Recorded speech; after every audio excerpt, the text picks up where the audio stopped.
So my question is, how do you suggest that this be applied in an organization that has not yet fully aligned with the importance of diversity, equity, and inclusion? Yeah, I mean, I think, Reverend Reverend Ariano said earlier that the book is really speaking to an inward and outward journey. And structural racism and structural inequality and unjust suffering as a result of a collective consciousness that believes that some human beings are less than others is real, right? And so this idea that these structures actually create harm to people, they create damage to ourselves, right?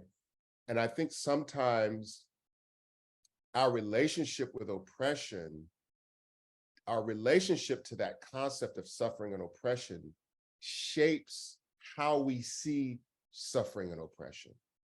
And it shapes it in a way that suggests that the only way to move past that hurt is through power that is external to us and not internal to the things that, to our reality of that experience. And so oftentimes I've found, Rev, that people that love justice hide behind these wounds in the name of justice without having to reconcile the thing that wounded. I have this talk all the time about with my students who have triggers. I'm triggered by this, I'm triggered by that. You shouldn't trigger me. You said this triggered me. And while triggers are significant and important, for me, a trigger is essentially an unhealed wound. And that is your responsibility to engage in a process to heal the thing that hurt, right? And I will aid you, but that responsibility, that thing that hurt me is my responsibility.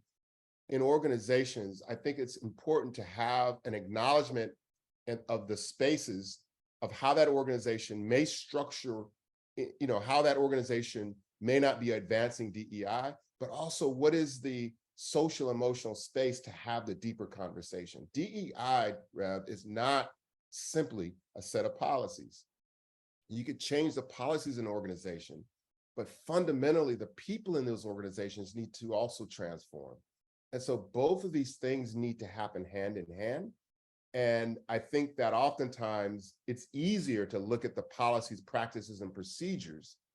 And now that these policies, practices, and procedures are in an organization, now I could say I have a robust DEI strategy in my organization, but it's not. It's only half of the equation. Both of those things need to be integrally tied to each other and married to one another, both the internal change as well as the structural changes.